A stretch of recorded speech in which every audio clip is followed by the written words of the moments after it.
COVID-19 continues to take a toll not only on the health of our people, but also on our people's ability to earn a living, to feed themselves and their families, to learn and to develop and to enjoy many of the basic freedoms that we daily take for granted. Like in all sectors of our lives, this pandemic represents a set of unprecedented challenges which require our collective action and responsibility as a society. I would like to reiterate that our post-school education and training sector's response to COVID-19 is guided by measures announced by the National Command Council and approved by Cabinet. Our sector has adopted the theme, Save the Academic Year, Save Lives. This morning, I visited the Tshwane University of Technology, TUT, to monitor the state of readiness and progress towards the planned phase return of students. TUT is by far the largest contact university, not only in South Africa, but in our continent as a whole. It's our biggest contact institution. The socio-economic background of the students is that 55% of them are NSFAS beneficiaries and predominantly from the rural areas.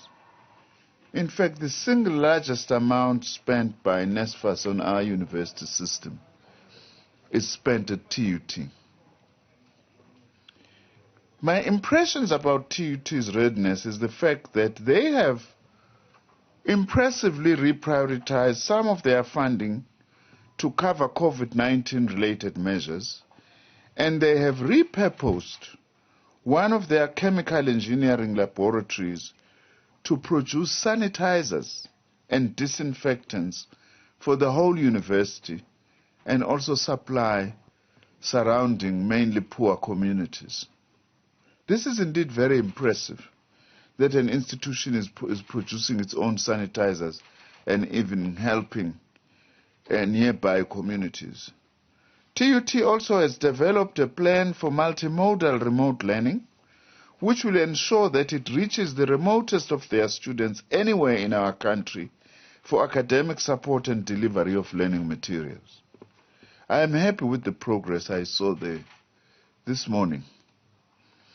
With all the progress that I'll be reporting on today, I remain satisfied by the support and the exemplary leadership provided by our President Cyril Ramaphosa and my colleagues at the National Command Council in guiding our work at this difficult time.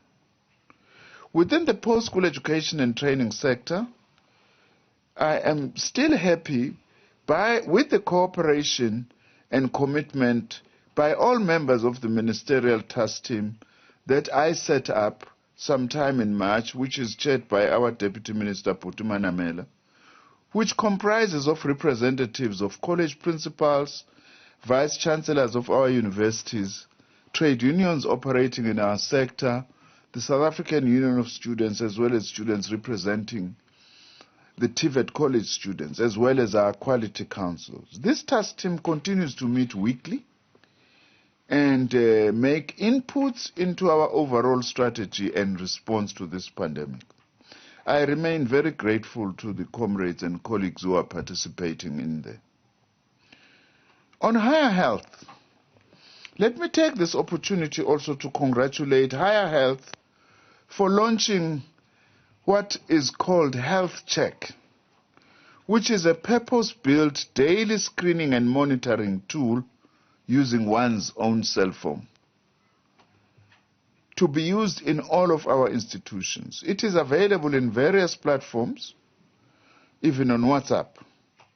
One does not need to have a smartphone, but you can use any device as a phone to access the HealthCheck, or a tablet for that matter. HealthCheck is secure to use by students and staff entering our campuses daily to self-check their body temperature, and we link such data to the tracking system of the Department of Health.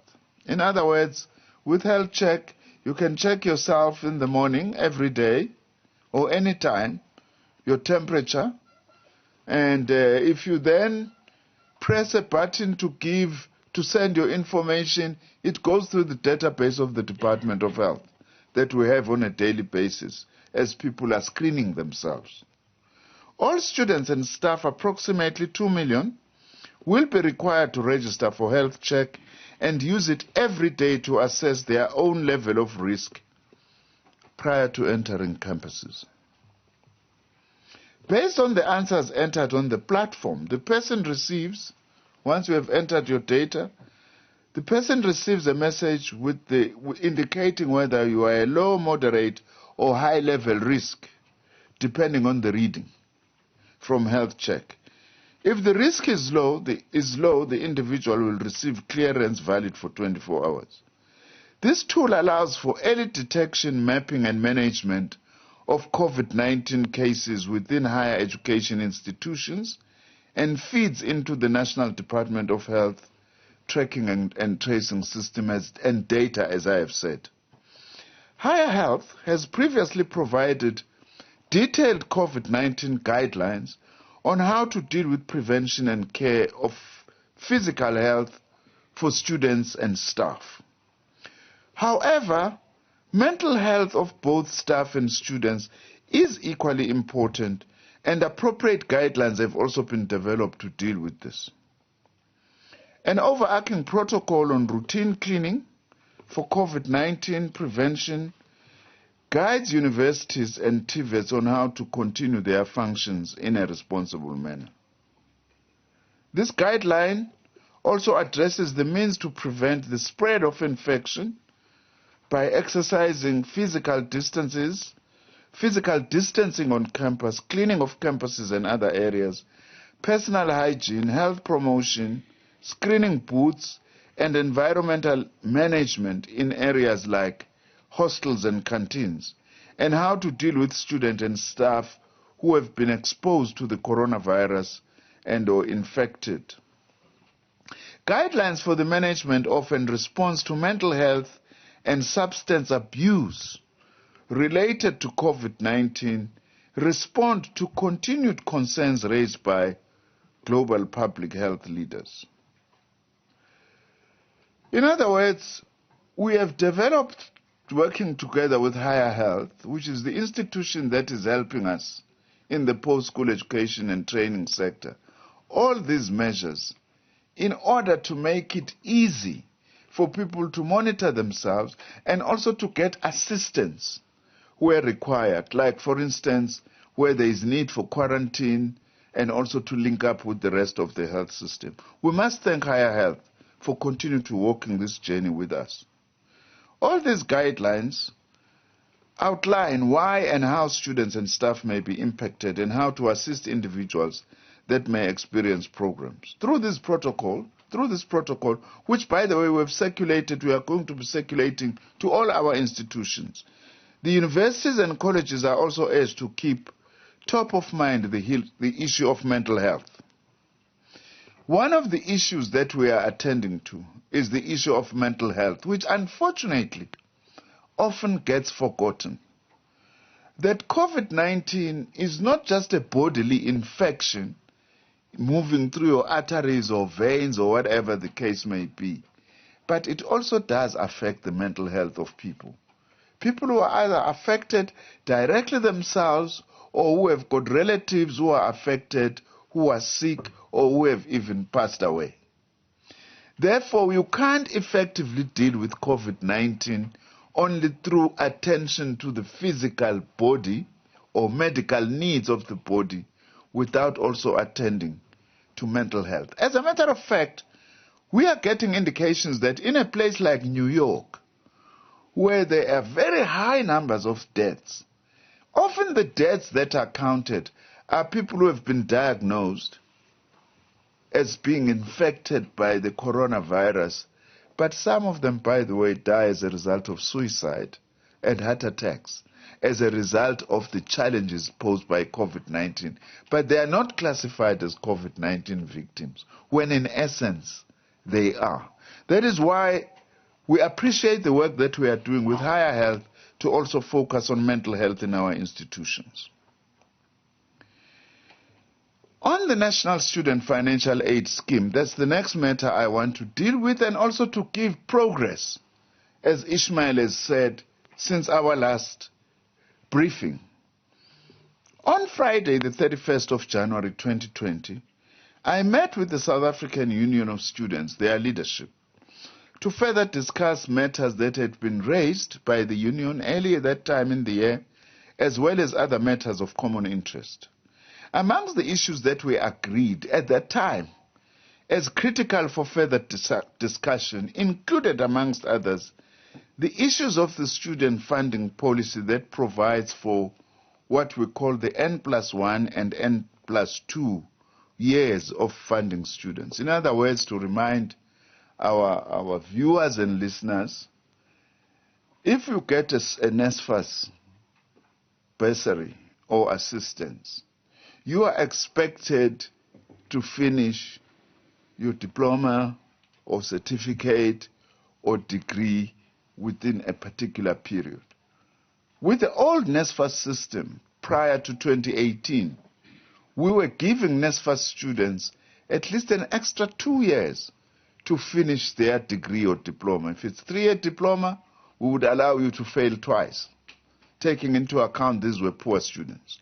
But after 2018, because now we're providing a more comprehensive bursary, we said you can only allow you to fail once, because there are many other people who are needy. Now, the students had raised this matter with me, that they are concerned that this rule is discriminating against some students.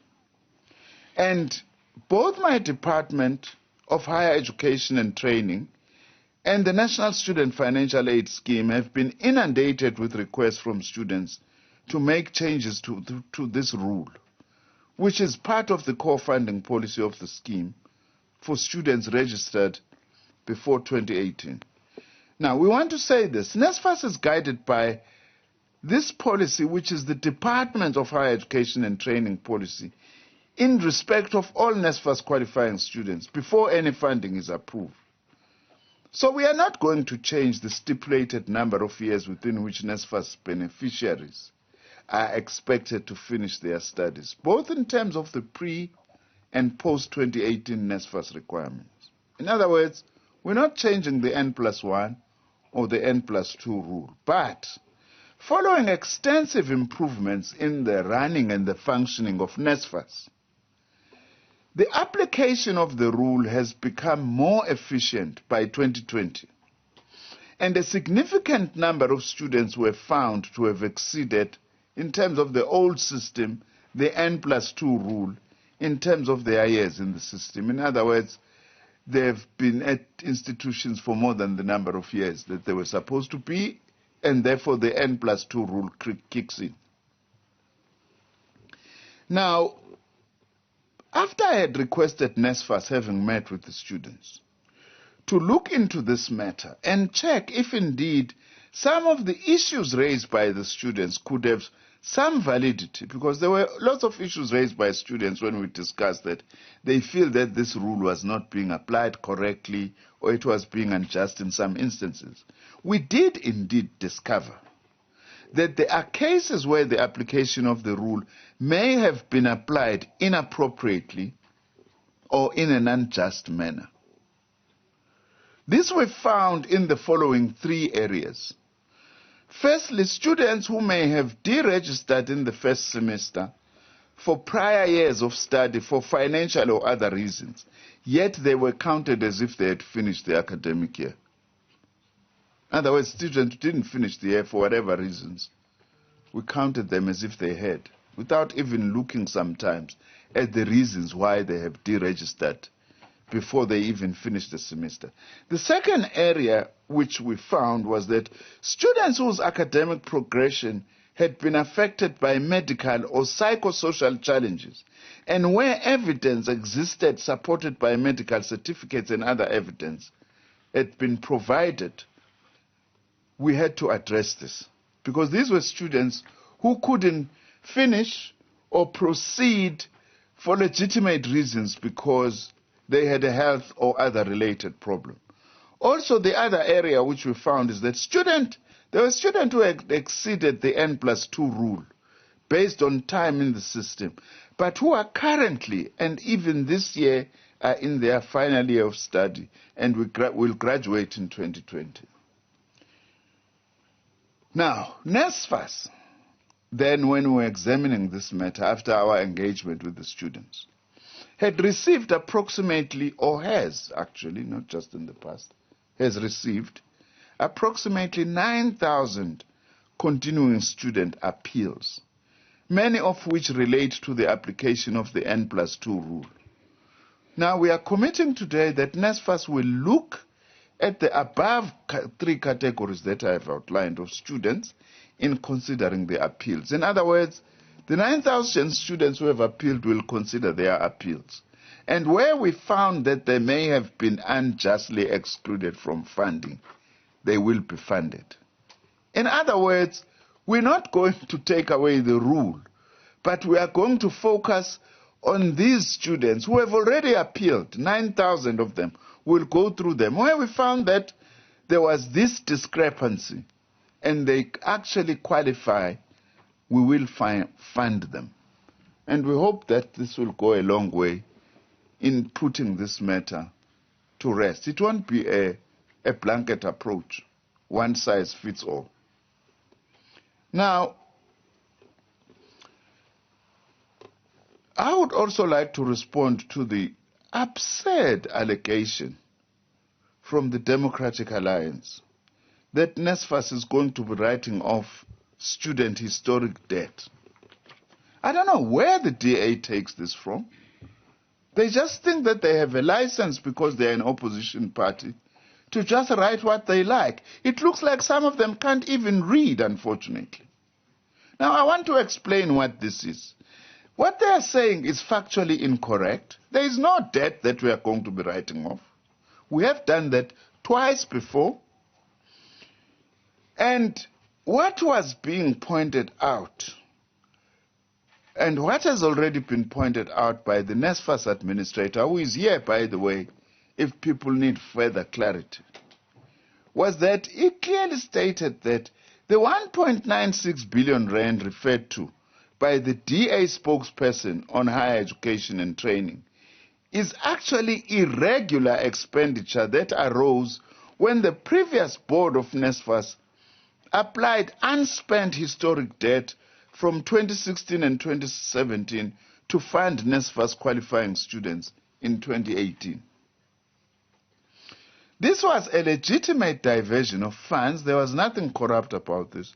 However, due processes were not followed to get approval from the National Treasury in order for NSFAS to do this with that 1.96 billion rand, which has already been dealt with, and before there had been cancellation of historic debt. As a result, the Auditor General raised this as a regular expenditure. This was not a loss to the fiscus, but will simply be an adjustment of a book entry with no release of funds or incurrence of any liability, and NSFAS is in the process of clearing this with the Auditor General. That's what the administrator explained, and the DA comes with headlines that this is what we are going to do. It looks like they are running out of issues, at this time when we're in a lockdown. So any other little thing that they can find to make themselves relevant, they want to do so. You can't be publishing such irresponsible statements when we are in the middle of dealing with a virus and we want certainty in the system, and you come and introduce this and it just causes so much uncertainty and confusion in the system. That is irresponsible, and I strongly condemn this behavior. Being an opposition party does not justify just recklessly dealing with sensitive matters in this way. But let's not be diverted about that. I have explained it now. Whoever still has got additional questions, the NSFAS administrator is here to further clarify much more competently, perhaps, than I can do. I also would like to indicate that the contract of the administrator is still in place until the end of his contract and the finalization of the appointments of vacant senior executive management posts, including the appointment of a CEO. And the terms of reference of the administrator of NSFAS states that he must ensure, amongst other things, a smooth transition between his administration of the entity and the new executive staff that will be employed. I'm also in the process of initiating the appointment of a new board of NSFAS in terms of Section 5 of the NSFAS Act 56 of 1999. Now, let me come then to this issue of zero rating of local educational content.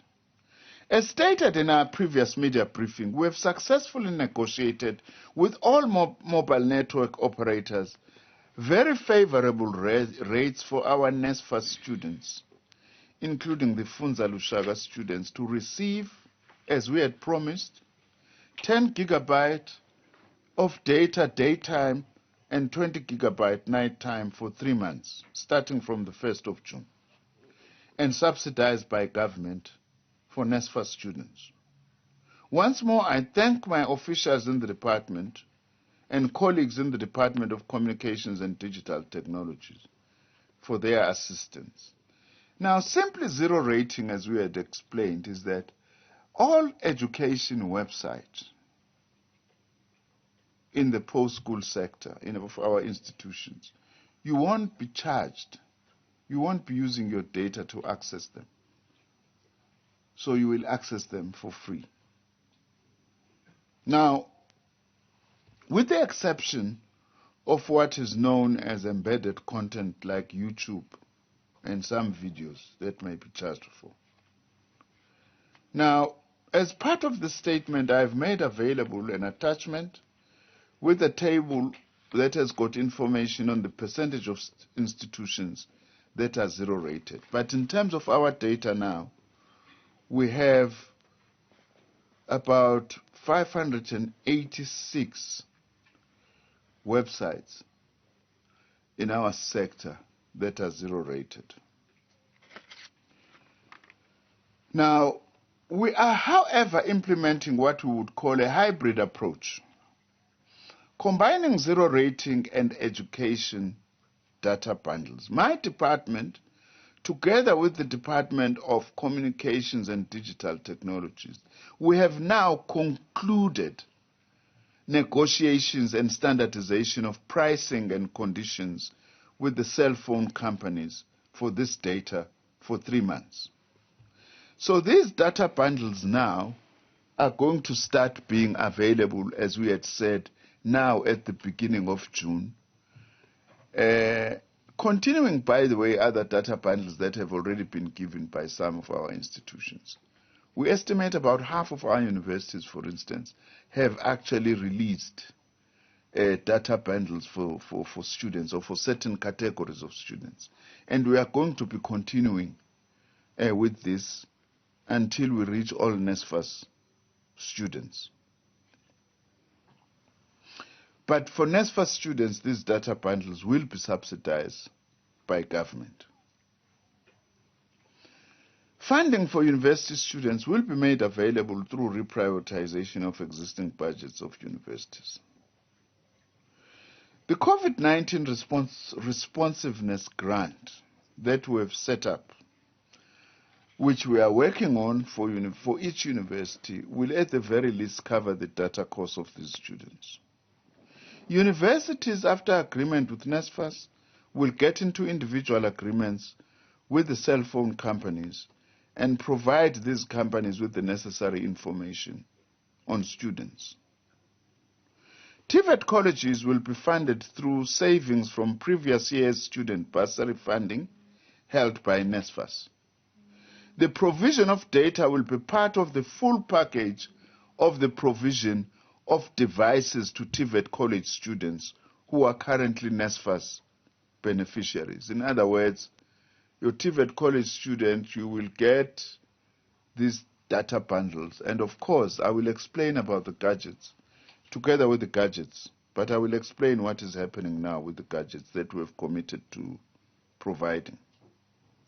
It remains my belief that the current negotiated rates with the cell phone companies will also offer affordable packages to the missing middle students. I again would like to appeal to our cell phone companies to work with institutions to ensure that this happens. On my part, as I have said, I'm continuing to do the work towards the establishment of an affordable higher education loan scheme involving the private sector for missing middle students.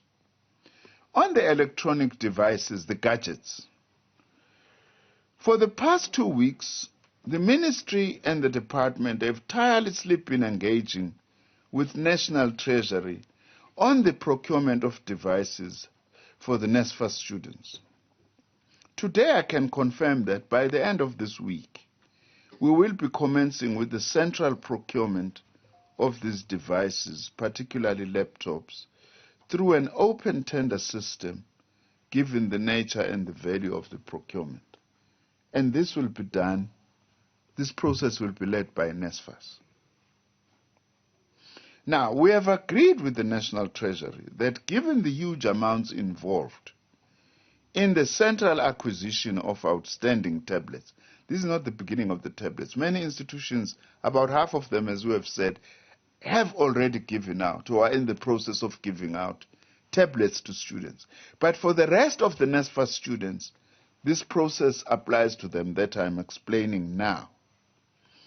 We have agreed with the National Treasury that given the huge amounts involved in the central acquisition of outstanding tablets, it is better to follow proper procedures than take shortcuts, even if there is some delay, so as to properly account for spending of taxpayers' money. Treasury has agreed with us we're going to have a shortened process of calling for expression of interest over a 14-day period, working through NSFAS, which is normally much shorter than what we do. This may cause some delay, but we better do so because this involves billions of rands of taxpayers' money. But the gadgets are coming. We will be advertising, and then as soon as we appoint service providers in the matter of weeks, I will also announce that, though I'm not involved in that. As soon as I'm told, I will announce that and then give a clearer indication of the next batch of gadgets that will be provided. I want to be honest here. I want to urge the parents, the staff, and the students to be patient. Mhlambe ke sengabuye ngiyibeke lento nangolimi lwakithi. Sizobathengela abantwana beNSFAS lama computer okusebenza. Tesilibazisile kancane. Bekuwukuthi asifuni ukuthatha indlela emfushane ukuthi sizosebenzisa imali eningi kangaka amabhillion siyowathola lama computer noma kanjani. Ngoba kuzobuya abantu bathi Nzimande uwathenge kanjani lama computer ungalandelanga imithetho neindlela okufunakala ukuthi zilandelwe. Asiyifuni lento yokuthi mina akangizuba ingxenye ukuthi imali kahulumeni isetshenziswe noma kanjani. Ningixolele ngani zakwethu, ningamane nithi ukulibala kancane kodwa ngazi ukuthi imali kahulumeni isetshenziswe kahle.